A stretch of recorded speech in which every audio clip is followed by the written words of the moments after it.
Pindimana government UP. സ്കൂളിൽ നടന്ന വിദ്യാരംഗം കലാസാഹിത്യവേദിയുടെ ഉദ്ഘാടനം നാടൻപാട്ട് കലാകാരനും അധ്യാപകനുമായ ശൈലേഷ് എം.ആർ. നിർവഹിച്ചു. കുട്ടികളിലെ സർഗശേഷി വികസിപ്പിക്കുന്നതിനായി വിദ്യാരംഗം കലാസാഹിത്യവേദിയുടെ നാടൻപാട്ട് ശില്പശാല കുട്ടികൾക്ക് ആവേശം പകർന്നു. Pindimana government UP. സ്കൂളിൽ വെച്ചാണ് വിദ്യാരംഗം കലാസാഹിത്യവേദിയുടെയും വിവിധ ക്ലബ്ബുകളുടെയും ഉദ്ഘാടനം നടത്തിയത്. SMC ചെയർമാൻ അനീഷ് തങ്കപ്പൻ അധ്യക്ഷത വഹിച്ച ചടങ്ങിൽ നാടൻപാട്ട് കലാകാരനും അധ്യാപകനുമായ ശൈലേഷ് എം.ആർ. ഉദ്ഘാടന കർമ്മം നിർവഹിച്ചു. കുട്ടികളിലെ സർഗശേഷി വികസിപ്പിക്കുന്നതിനുള്ള സ്കൂൾ തല വേദിയായ വിദ്യാരംഗം കലാസാഹിത്യവേദിയുടെ നാടൻപാട്ട് ശില്പശാല കുട്ടികൾ ആവേശത്തോടെ ആസ്വദിച്ചു. Ward member Latha Shaji, Shiji David, Ramya A.K. Subramanian, Reshmi B, Divyamol A.K., Deepan Vasu, Anu Jose, Asha Raveendran, Abida, Vineetha എന്നിവർ പ്രവർത്തനങ്ങൾക്ക് നേതൃത്വം നൽകി. Head mistress Liji V Paul സ്വാഗതവും ദിവ്യ വിജയൻ നന്ദിയും രേഖപ്പെടുത്തി.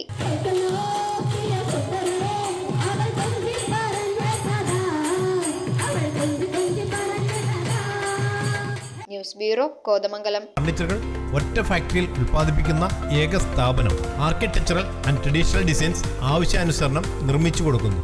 നിങ്ങളുടെ സ്വപ്ന ഭവനം ഒരു സ്റ്റേറ്റ് ഓഫ് ആർട്ടാക്കുവാൻ വിശ്വസ്തയോടെ എന്നും നിങ്ങളോടൊപ്പം. ഇറമ്പത്ത് ഇറ ഫർണിച്ചർ, കോട്ടപ്പടി, കോതമംഗലം. ഇനി കൂത്താട്ടുകുളത്ത്.